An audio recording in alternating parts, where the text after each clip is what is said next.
বাসায় যদি এসব জানি খুব প্রবলেমে পড়ে যাব। এ এক অন্ধকার ভার্চুয়াল জগৎ, যে জগতে ঘটে চলেছে অবিশ্বাস্য সব ঘটনা। ভাইয়া প্লিজ রিমুভ করে দেন। ভয়ানক এই দানবদের কাছে অসহায় কান্না, হাজারো আকুতি, শেষ পর্যন্ত আত্মসমর্পণ করা ছাড়া কিছুই করার থাকে না। ফ্যানের সাথে গলায় দড়ি দিতাম, এসব উল্টাপাল্টা আমি অ্যাটেম্প করতাম। প্রথমবারের মতো অসংখ্য তরুণীর জীবনের দুঃস্বপ্ন, অদেখা অস্পৃশ্য সেই সংঘবদ্ধ অনলাইন দানবদের মুখোমুখি টিম সার্চলাইট।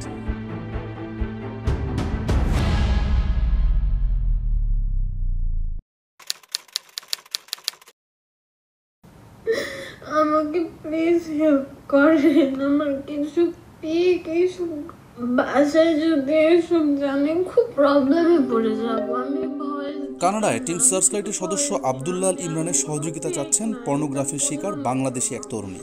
ভাইয়া প্লিজ রিমুভ করে দেন। আমি কিন্তু এটা আইডি লিংক। কে বা কারা তার আপত্তিকর ভিডিও বানিয়ে অনলাইনে ছড়িয়ে দিয়েছে?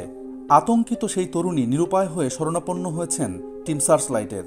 ফার্স্টে যখন আমার সাথে হয় আমি এটা একদমই নিতে পারি না, বিকজ আমার ফ্যামিলি ভাবে হইছে, তারপর আমার সব ফ্রেন্ড সার্কেল ওভারঅল পুরো শহরই জানছে। সামাজিক যোগাযোগ মাধ্যমের সহায়তায় এমন আরও ভুক্তভোগীর সন্ধান পাই আমরা। পর্নোগ্রাফির শিকার এসব তরুণী আমাদের কাছে তুলে ধরেছেন তাদের ভয়াবহ অভিজ্ঞতার গল্প।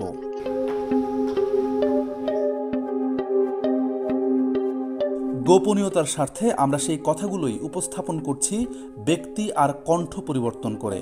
গত বছরের শেষের দিকে সেই সময় আমি হঠাৎ করে ফেসবুকে একটা আননোন পার্সনের কাছ থেকে আসলে সে আমাকে মেসেজ করে ভিডিওটা সহ, একজন মহিলা, তার কাছ থেকে আমি মূলত জানতে পারি। ভুক্তভোগীরা জানিয়েছেন তারা পর্নোগ্রাফির শিকার হওয়ার বিষয়টি প্রথম জানতে পারেন পরিচিত কিংবা অজানা কারো মাধ্যমে।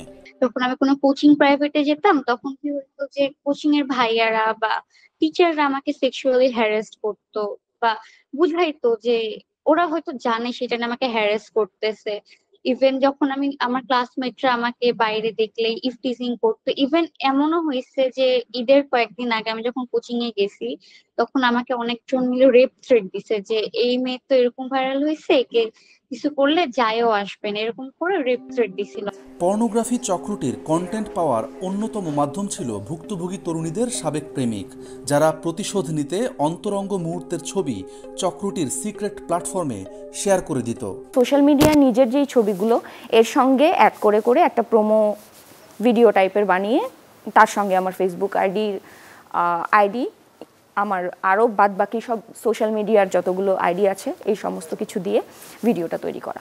অবশ্য ডিজিটাল মাধ্যমে দায়িত্বশীল আচরণের অভাবও অনেকটা দায়ী।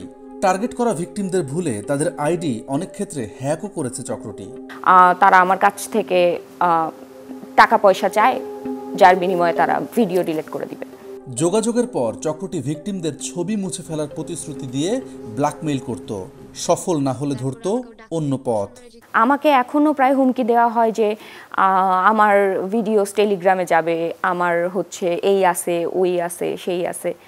এভাবেই তাদের ফাঁদে জড়িয়ে পড়েন অসংখ্য তরুণী, বাদ যায়নি তরুণরাও।